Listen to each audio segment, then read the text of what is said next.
Good afternoon. I'm George Latimer, Westchester County Executive. I'm here with Deputy County Executive Ken Jenkins to give our weekly Westchester update for Monday, August 23rd. We're doing these weekly updates every Monday at 2 o'clock. If we have any other important news, and there's always something that's happening, we're happy to come back and communicate on specific topics thereafter. We'll go through, as we usually do, our COVID circumstances and of course, the issue of the weather that's most recently been on everybody's minds. We'll open it up to questions that we have from the press. We have some in studio members of the press who are here, and then also any that are remote and they have any questions, they can direct them through Catherine Chaffee, our Director of Communications, and she'll direct them to me. We continue to invite press to be present in the room, but we know that we're still in a COVID moment where the virus is still expanding in its infection. So we want to make sure that folks are safe. So the option to do it remotely and to have questions remotely is there. But any member of the press who may be watching this, they're welcome to be here with us at the county office building in downtown White Plains, if that's their preference.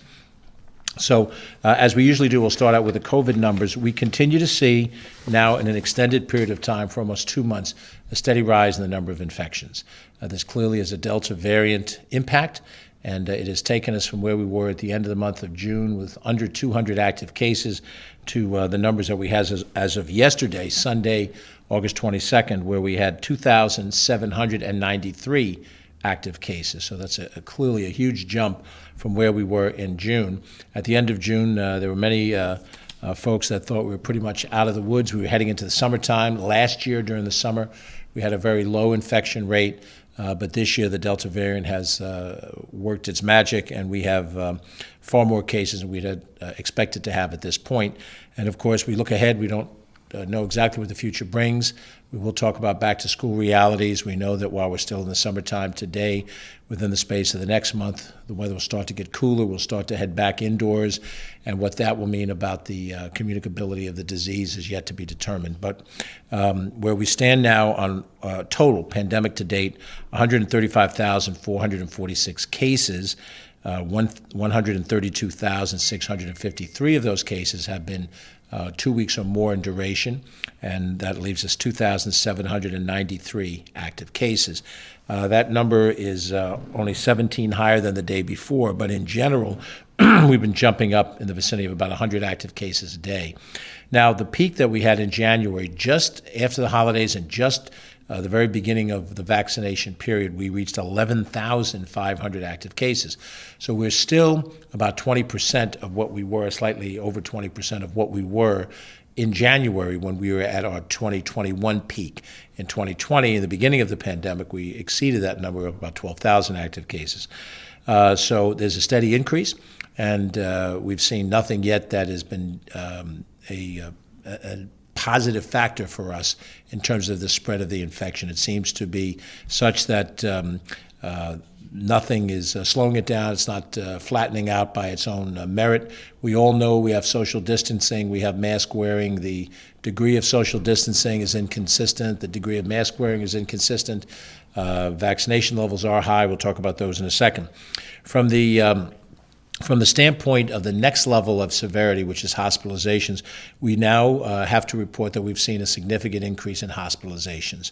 The last number we have is as of Saturday, where we had 84 people that have been hospitalized for COVID. That number's been on a steady rise. If you go back a month before, we had 21 individuals hospitalized on July 21st, July 22nd.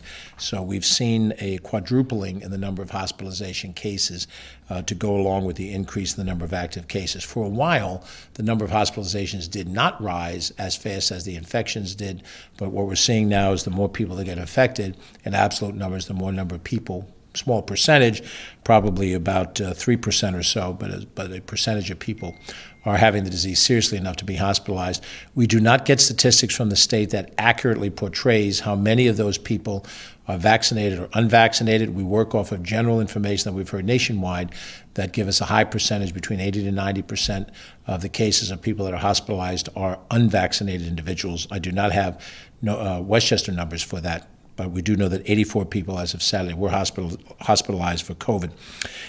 In terms of fatalities, the fatalities still have been relatively flat. Every time I talk about fatalities, I always mention that even one fatality is a tragedy, and we should never minimize the amount of tragedy that one death can bring to one family. We now have lost 2,303 individuals to COVID. A month ago, we had lost 2,295 individuals, so that's 8 people over the course of the month.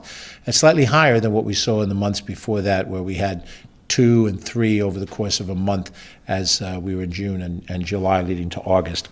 We are still well below the fatality rates that we saw in the heart of the pandemic, even earlier during the vaccination period, where some people were still contracting the disease and suffering. It must be said that the vaccines work prior to your infection. If you have been infected, it is not a treatment for the disease. The vaccines, they will not have the same kind of an effect. It prevents you from getting it or prevents you from getting it to the same degree of severity. But once you have it, it then has to take its course. We're aware that here in Westchester County, one of our major corporations, Regeneron, had come up with a formula that an individual could take early in the period of infection. It would have positive results for them once they contracted COVID, but the vaccines themselves do not provide that benefit. So to the extent that we have lost as many people as we have, the fatality numbers are lower than the infection rate increase would project. But as we've seen the hospitalizations rise, we have no guarantee that the fatalities will not rise, and so those are factors that we're watching every day. We have not, however, at 2,700 active cases, called 2,800 to round it off, we have not yet reached close to the 11,500 we had in January. And I think our strategy has been to be as pragmatic as we can, to do things proportionate to the degree of the crisis that we face. And at this stage of the game, there have been calls for mandating of certain actions and activities. We'll talk a little bit about the Fda ruling, which is very helpful, we think, this week. But we're still trying to convince people that vaccination is the best way to avoid the severest impacts of coronavirus, that mask wearing is the best way to prevent the spread of coronavirus. And it really comes down to how seriously some people take the virus itself. If people, having seen all of what's happened now over 18 months, and they still believe that somehow this virus isn't as serious as it is, then they tend to dismiss the arguments for masking and for vaccinations. We've heard the arguments about personal rights and responsibilities. That's certainly a debatable point in the society. We are encouraged, as we continue to be in Westchester County, with the vaccination numbers.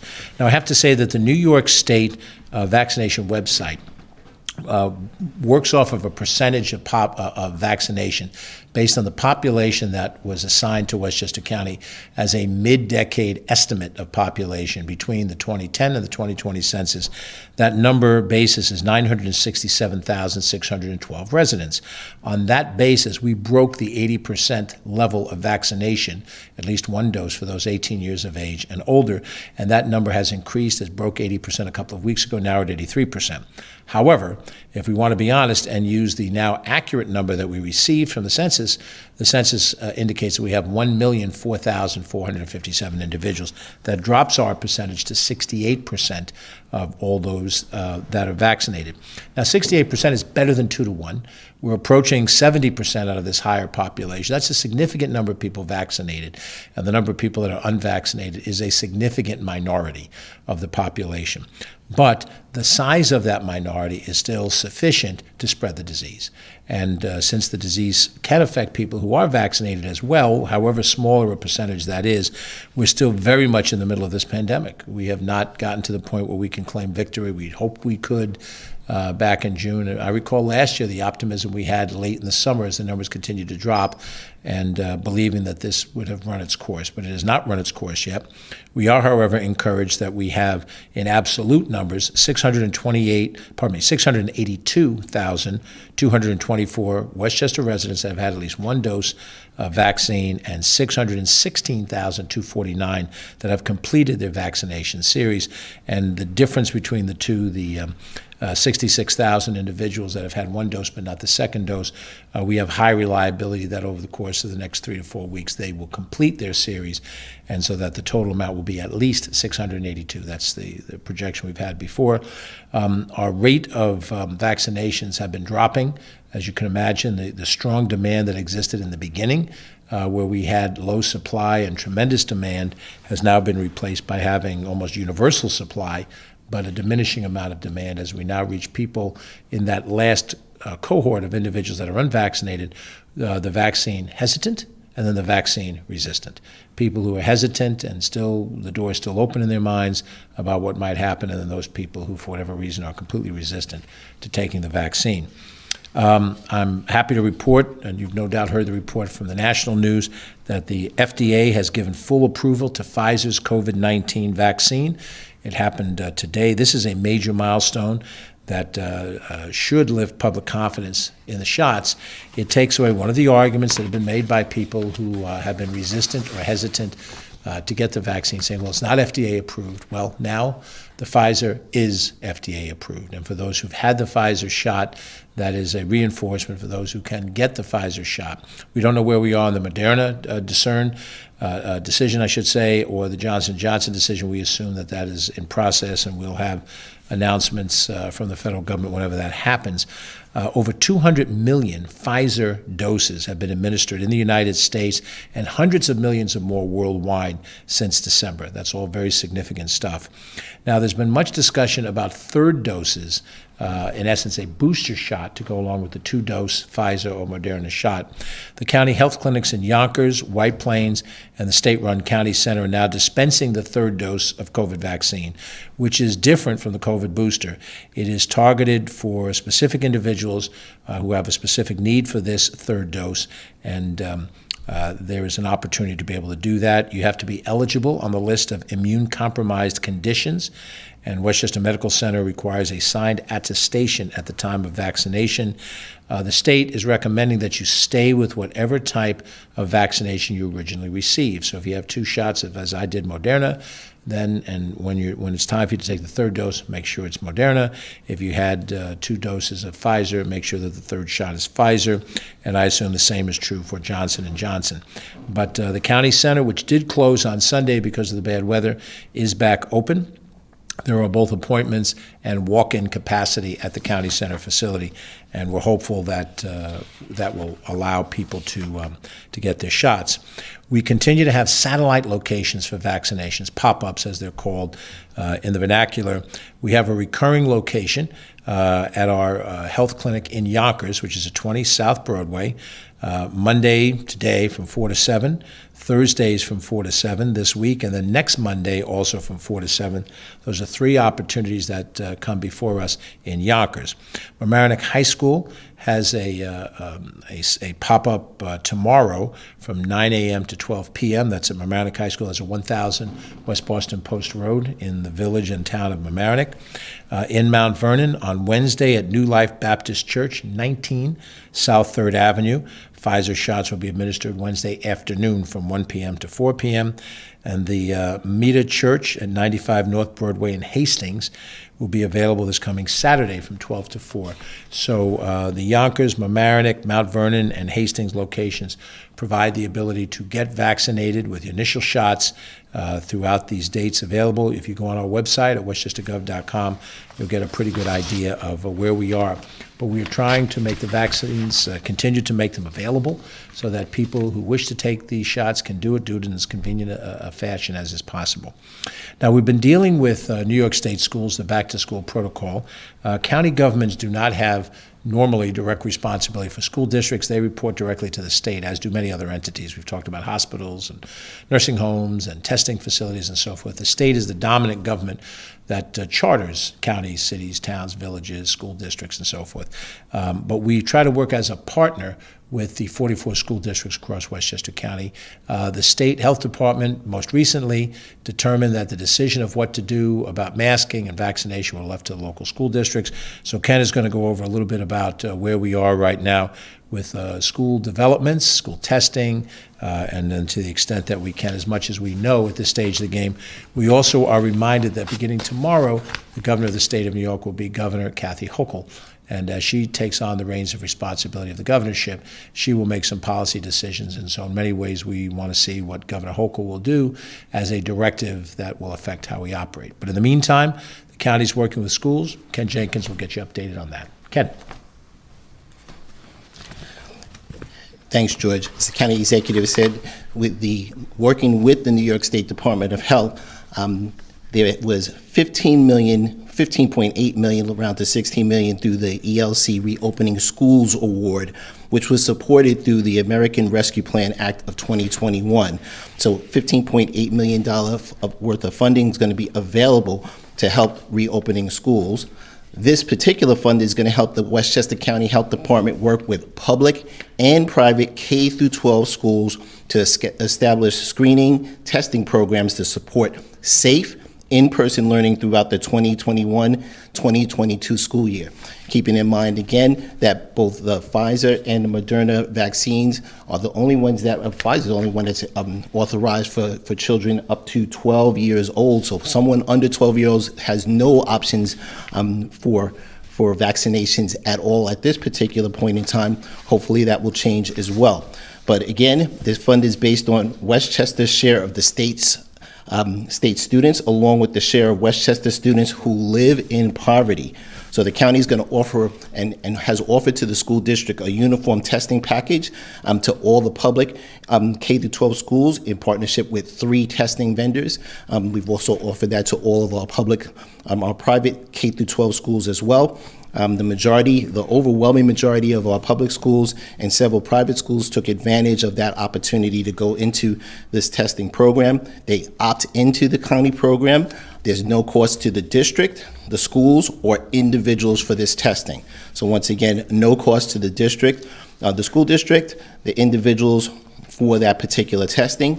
Each participating district and each school within the district must appoint a liaison to coordinate the program specifics with the county Department of Health and the testing vendor. The county's role in this, as county executives pointed out several times along the ways that we've been going through this particular project since last year in March in 2020, was that the state is the person that controls this, and the county is a partner and ensures that we're working together through this.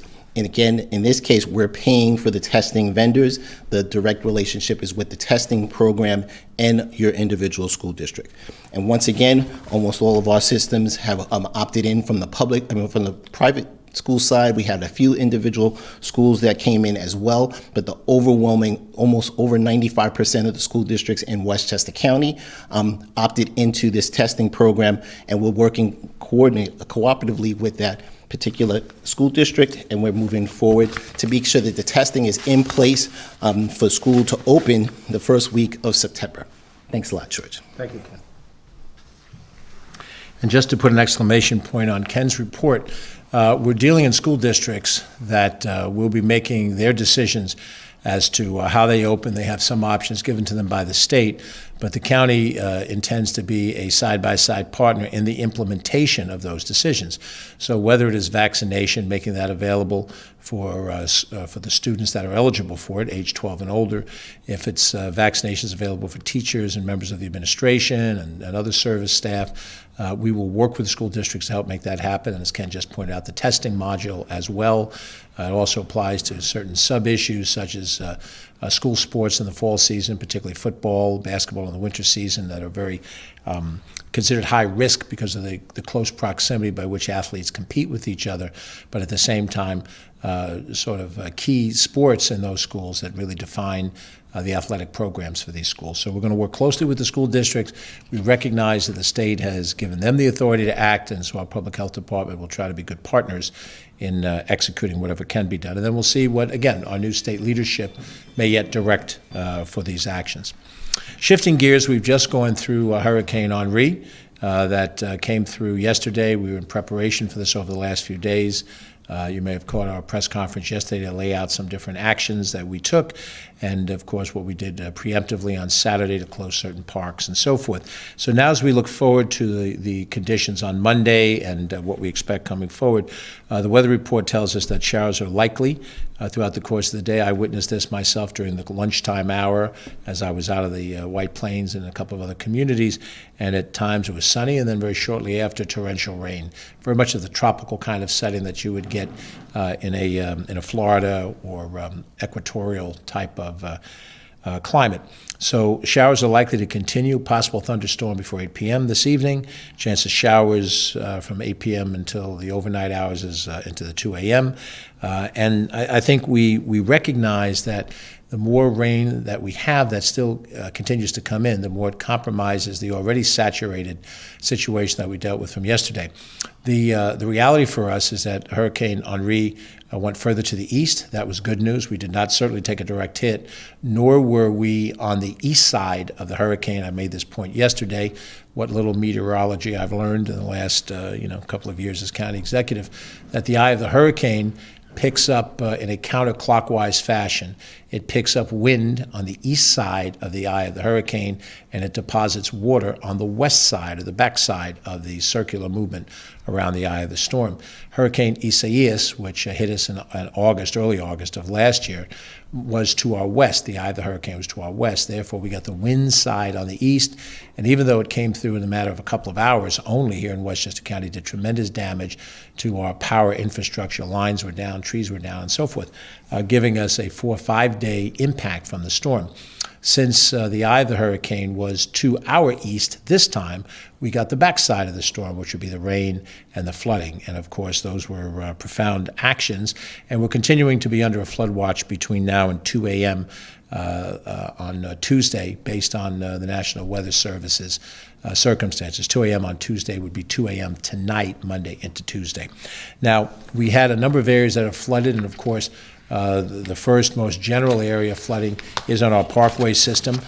Most of us who've been around for any length of time recognizes that the major parkways of Westchester County were built beginning in the late 1920s into the 1930s, and they were built in the river valleys of the county. So we have the Hutchinson River Parkway, the Bronx River Parkway, the Sawmill River Parkway. The depressions that represent a valley in which the river ran was the best place to get level ground to build a parkway alongside the river. And on situations like this, the river and the parkway become as one. And we saw in a number of different places over the course of the last number of hours that we had closings on every one of those major parkways at different places. As they said in Casablanca, round up the usual suspects, and the usual suspects are certain areas that tend to flood very easily. The Bronx River Parkway between Bronxville and the county center and White Plains generally floods in a number of key areas. That was closed for a while. And it takes time. We do not have the capacity to drain significant amounts of water off of a parkway. We try to make sure we clear the normal storm drains. If there are any debris, any accumulated mud, things that might run off and come down onto the parkway. And of course, we make an effort to try to keep out drivers so that they don't run the risk of any tragedy happening by them going around a barrier, then going into high standing water, which certainly won't help the situations from our standpoint. But the information changes from hour to hour. You can consult our website, westchestergov.com. We'll certainly post closings where we have them on the major parkways, and our county police are out there to man those parkways and provide assistance to motorists as we go forward. There are also a variety of other locations that experienced flooding, and we saw that in the village of Mamaroneck, where the Mamaroneck River, which is another one of the usual suspects that tends to flood, did and so do that to the point where 3 families, 8 individuals that live on Howard Avenue adjacent to the Mamaroneck River were relocated last night, evacuated from their homes, housed at a shelter facility at the Mamaroneck High School, elsewhere in the village. And in so doing, we protected those individuals from any impact on the flooding, but the flooding impact is on their homes. And if they do return tonight, they return home to the problems that have been left at their doorstep by the overflowing river. A number of other places were affected throughout the course of the county. We see places like downtown Bronxville, very proximate to the Bronx River, very subject to overflowed water. City of Rise downtown on Purchase Street, subject to the overflow of the Blind Brook. The aforementioned Mamaroneck River goes through the village of Mamaroneck and combines with the Sheldrake River, affects a swath of downtown Mamaroneck. And there are other places around the county that are also equally affected. We have put out crews to try to be able to deal with these issues. And what I would say, obviously, even though we're not dealing with the hurricane in its immediate circumstances, we normally have rain at this time of the year, and the humidity that accumulates and manifests itself in heavy downpours at some point in time during the day, very tropical as I mentioned, that these will add to the flooding issues as we go forward. So be very careful as you drive, be alert to where you are, plan on having an alternate route, which if you travel normally between point A to point B every day, you'll know your alternate routes. Give yourself enough time to accommodate those alternate routes. Hopefully the weather will be better for the afternoon rush hour, which is ahead a couple of hours from now. We'll have a better experience than we had this morning, but we can't be sure until we see exactly how much rain comes down during this period of time. Our situation with power outages was much better in this experience than it was in other experiences for the reasons that I've mentioned about the prominence of rain over wind. And when we have high winds, we get a lot of power outages.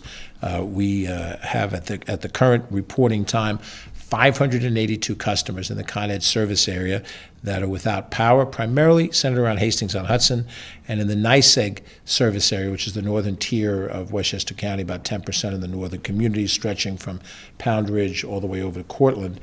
We do have 111 outages, primarily centered in Bedford and in Pound Ridge.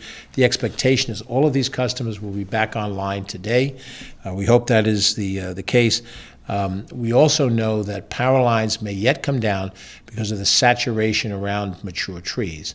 And if the ground below the trees are softened by the water, if the root structure isn't significant, a tree may then come over, take out power lines with it. So it's not being affected by the wind of what was the incident, but affected by that which happens when the water in the ground gets saturated and the trees don't have that integrity to be able to uphold the wires, or when they come down, they pull down wires and they pull down telephone poles. All of that is yet ahead of us. We are working closely with all of the different municipalities, the counties, the cities, the towns, the villages. We've had good support from the state of New York, and we appreciate that support as we've tried to deal with all these different issues. And as I mentioned before, standing water is a concern for drivers. It's also a concern at home. And because we do get mosquitoes and we're worried about West Nile virus and any other mosquito-borne diseases, it's important for you when the rain stops, even though the rain's going on, walk around the property, make sure there's no puddles of standing water in any particular area. You might have an empty tin or some sort of depository. The water will accumulate in that, and mosquitoes will start to grow the next generation of mosquitoes there, which could pose a problem for you. So pour out the standing water from any of the tarps, the watering cans. If you have a kiddie pool or a flower pot drip tray, any of those things, pour out the water onto the ground, make sure it's dry, and then we avoid giving mosquitoes a chance to become the next headache that we face at all of these things.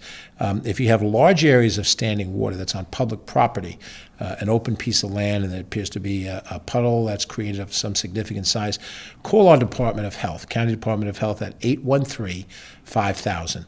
And doing so will give us an opportunity to make sure we take care of those standing water puddles. But all of that stuff is an aftermath of having as much rain as we've had. Now, the rain that we had certainly changed our weekend. We canceled just about everything on Sunday, and it certainly depressed the turnout on Saturday. Our weekend results, we had 21,000 people at Playland, which was a Saturday situation, and then the week prior to that, our beaches attracted 2,200 people. Those are low numbers. Our pools, 5,100 people, and 6,900 rounds of golf. Our golf rounds are very comparable year-to-date to where we were last year. The bad weather on a couple of different dates has suppressed the number.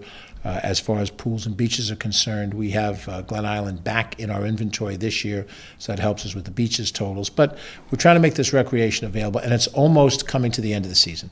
Labor Day is 2 weeks from today, and Labor Day is the final day for Playland. It is the final day for us to have the various pools open. And when we close those facilities, we close them for the season. We have a lot of work ahead of us on repair and maintenance for all of those facilities. So you've got 2 weeks to enjoy those facilities to their maximum capacity. Golf continues into the fall. Bicycle Sundays, which was canceled yesterday, will continue throughout the remainder of August, September, and October, except for Labor Day. No Labor Day weekend. There is no Bicycle Sunday that date. But Bicycle Sundays continue, golf continues, pools, beaches, playlands will close down. Get the most usage out of it as you can over the next couple of weeks. We've also mentioned, just in passing, that we're going to make sure that census data is circulated widely. We were happy to see in the last week or so that Westchester broke 1 million in population. We think that's a significant and accurate portrayal of how many people we have in this county that will help us bid for the appropriate money that's available through the state and the federal government. And it also, I think, tells a narrative that contradicts some of the narrative that's out there. There are folks who look at Westchester County and other parts of this region as being an area that people are leaving, fleeing, if you will. And that really depends on where you are in the arc of your life. If you reach a certain age and you want warmer climate in the wintertime, then by all means there's warmer climate to be had. Some people talk about the tax burden, and that's a factor, but so is also the services. You may go to a retirement area that doesn't have to worry about paying for high schools, good quality schools, which you used when your children were going to school here, or the commuting to Metro North and to New York City, which no longer is important to you once you're retired. So wherever you are in your life, what we're seeing is a tremendous demand for people to live in Westchester. We had the press conference here a couple of weeks ago with representatives of the realtor industry, which talked about the tremendous demand for Westchester real estate. And people who worry about the value of their homes, the value of the homes have been increasing dramatically. Those that put their homes out on the market are getting more than the asking price for them, and generally in a bidding war in all different kinds of contexts. We covered that a couple of weeks ago. That is a good sign. Our economy is bouncing back even with the rise of COVID. We're seeing very strong sales activities out in the marketplace, not only stronger than 2020, but stronger than 2019.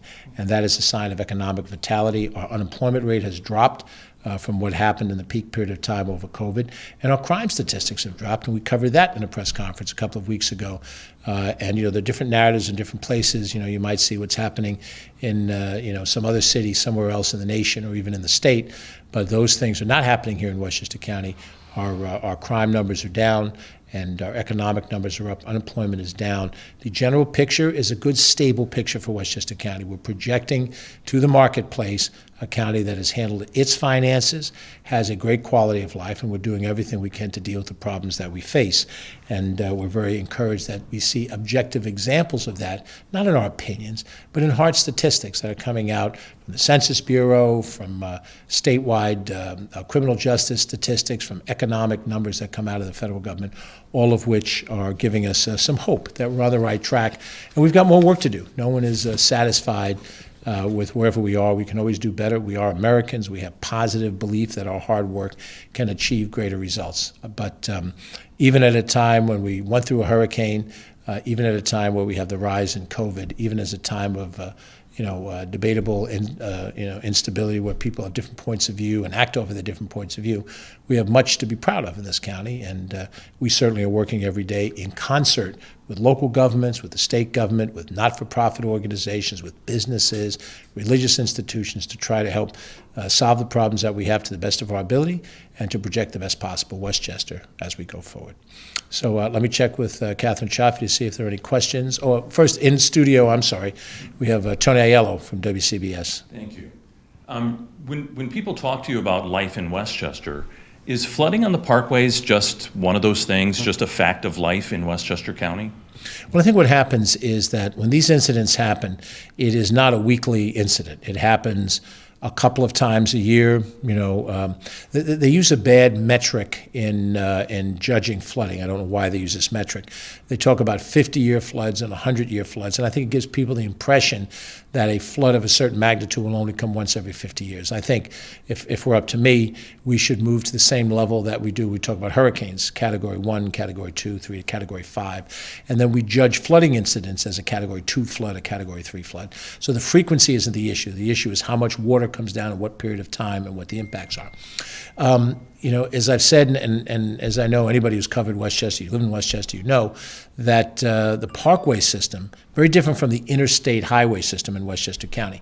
The interstate highways, the New England Thruway I-95, the New York State Thruway I-87, I-287, which interconnects the two, and then I-64, which comes down from the north, were all built from the 1950s and more recently. The two thruways in the 50s, the interconnect of I-287 and I-684 in the 60s, early 70s. They were built with engineering guidelines, 3 lanes in each direction, clearance on bridges and so forth. The Parkway system predates those roads by anywhere from 20 to 30 years earlier, and because they were built in the river valleys, they flood naturally.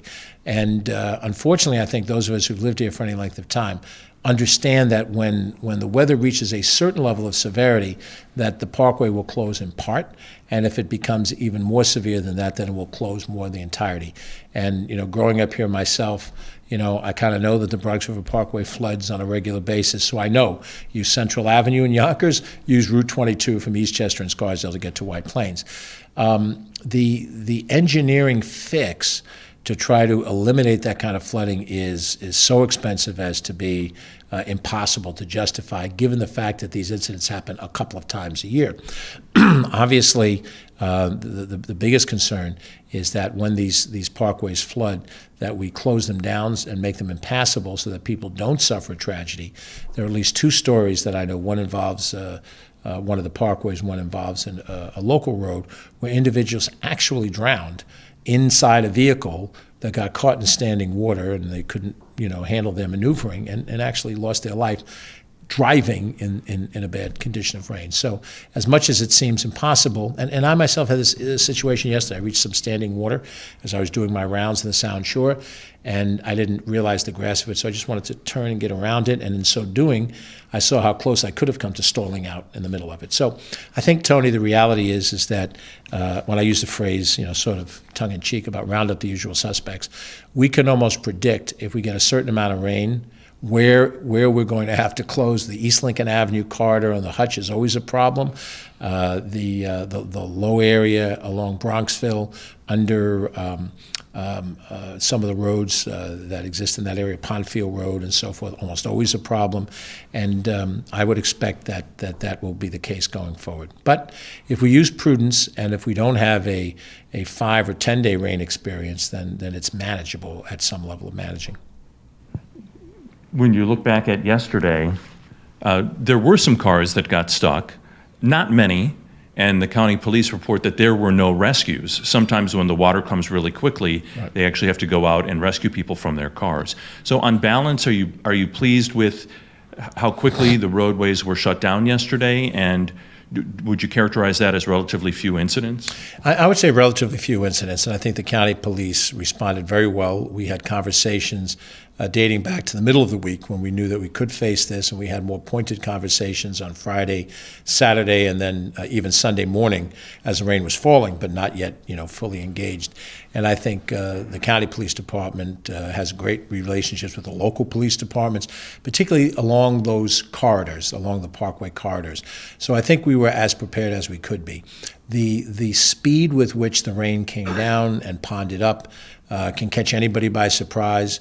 And but also, we also have people, using our parkways that are not from Westchester County. They're passing through, and that's how we get the bridge strikes. There isn't anybody who drove a truck into a low-hanging bridge that was from Westchester County. Always somebody passing through the area, and so the same thing happens when we have them on a road. They're looking more so now than ever before on a global positioning system where they don't really know where they are, but they just hear a voice telling them do this, do that, do this, do that. The voice doesn't know that there's ponded water up ahead, so that tends to give us more of a problem. But I think on balance, certainly the police has done a very good job working with local governments. I think we were on top of this as best as we could be.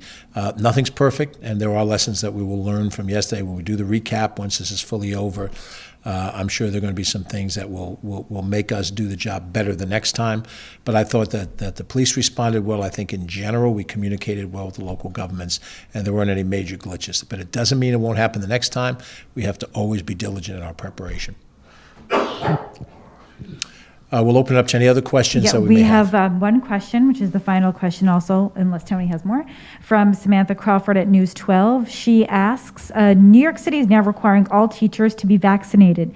Do you think Westchester school districts should follow their lead, considering most children cannot be vaccinated? Samantha Crawford from News 12 asked a question about school vaccinations. Let's be clear, first of all, that there are 5 districts in New York, 6 districts in New York State, where the chief elected officer of the municipality has control over policies in the school districts. New York City is one of them.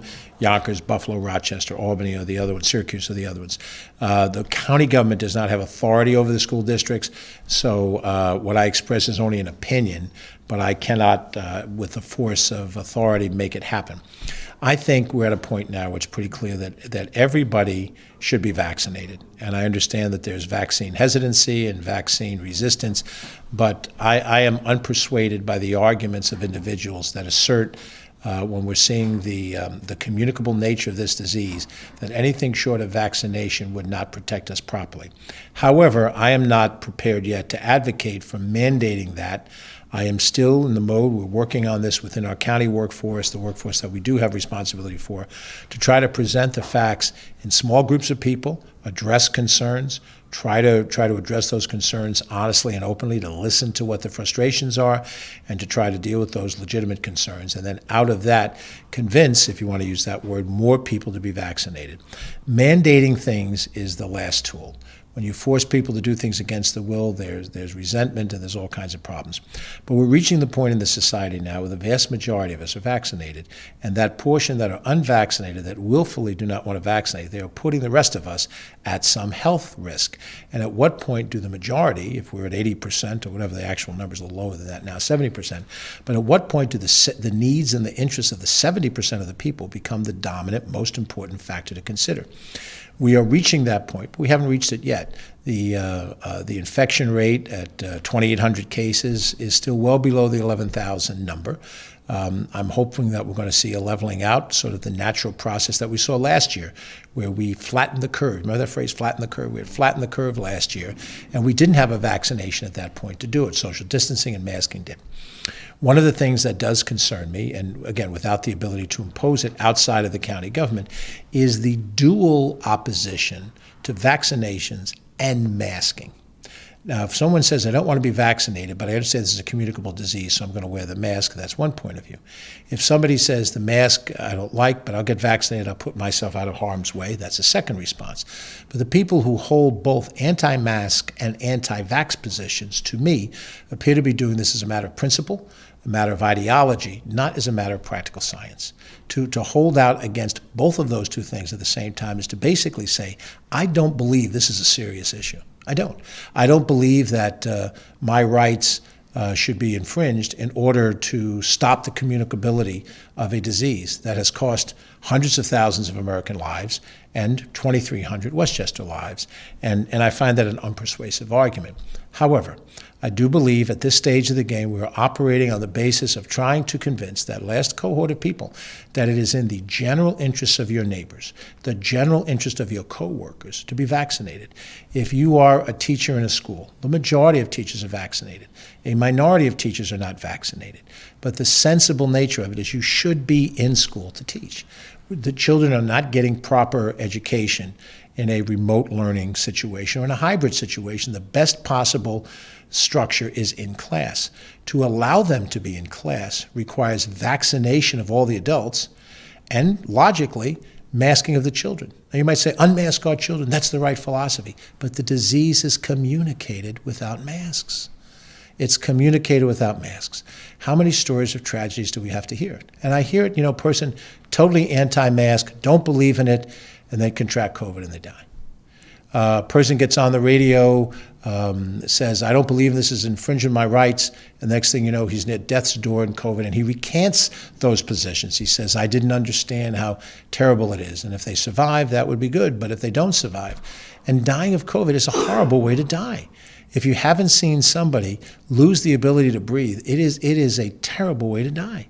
And because of what's happening in the society right now, we can't let loved ones be around that person when they die because they are potentially infected by that person's disease. And the doctors that work on them have to be more than just masked up. They have to have on suits to protect them from it. It's an otherworldly way to spend your last hours on this planet.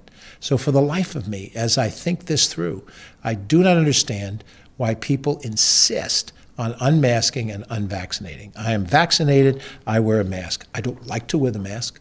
This infringes upon my good right to breathe air in the middle of the summertime, but this is a necessity. And if I don't wear this mask, I potentially infect the people around me. And that's selfish of me.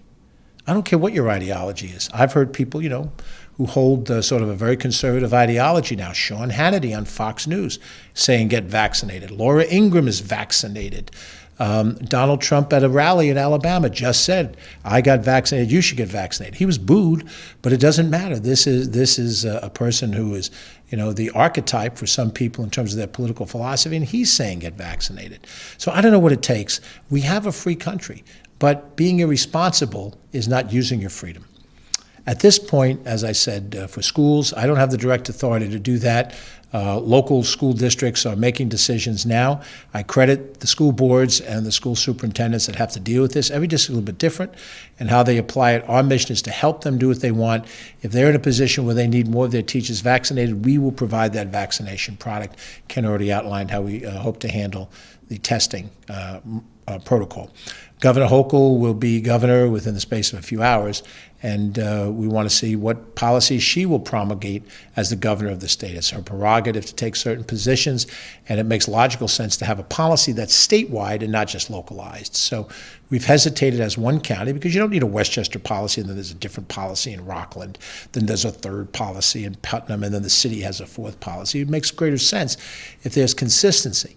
And hopefully Governor Hochul will consult with Governor Lamont of Connecticut and Governor Murphy of New Jersey and have a tri-state regional situation. Because every time I look at Westchester numbers, and Westchester numbers are good in quotation marks, I'm reminded that people who start the day off in Westchester as residents work in the Bronx, work in Manhattan, work over the bridge, work up in Connecticut, and people from those jurisdictions come into Westchester to work. So the general level of health of the region is as important to me as the specific numbers of Westchester alone.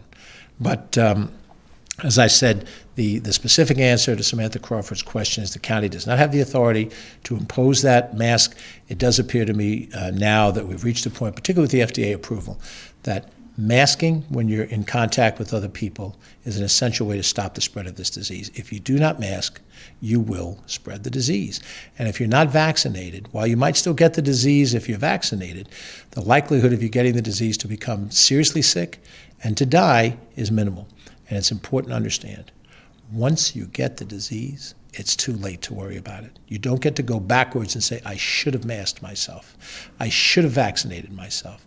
I should have done these things. Why didn't I do it then? Well, now is before that happens. Now is the opportunity. I just think it's practical. I did it when my opportunity came, and I think you should do it too. And I think medical professionals almost unanimously say it. I'm sure when you go on the internet, Dr. Google somewhere out there has an alternate point of view. Hydroxychloroquine, I don't know. I don't know how people think. I mean, you try to govern in a reasonable, intelligent way. I hold certain ideological beliefs, but I don't let it affect every single thing I do. You try to adjust and you try to make sensible public policy if you can. And you try to do it in sort of a normal way, in a low-key way. And I hope that sanity will proclaim. I will say, though, that where we are today at 2,800 active cases, if that number becomes 5,800 cases, if it becomes 10,800 cases, my willingness to understand and be flexible is going to be reduced because we are going to be dealing with the same crisis at the same level that we saw in January or that we saw last March. We didn't go through all of this just to be back in the same spot just because some folks stubbornly believe that they don't feel like they want to wear masks. They just don't want to do it, and they don't want to get vaccinated. But, hopefully we don't have to cross that bridge. Hopefully this thing will level out in a way that we can't tell at this point, and we'll be able to have the flexibility to move forward. With that, any other questions that come our way, you're welcome to communicate with Catherine Chaffee, our Director of Communications, at 995-2932. We'll be happy to answer any of those questions. Anything on the closeout of Hurricane Henri or any of the other issues that are on the table, we're happy to try to cover those. We will be back a week from today at 2 p.m. in order to discuss the next round of issues. We appreciate you following us. We hope you'll stay safe and stay healthy. And if we have reason to speak with you in the interim, we shall. If not, we'll see you next Monday at 2 o'clock. I'm George Latimer, County Executive. Thanks for watching. Have a good day.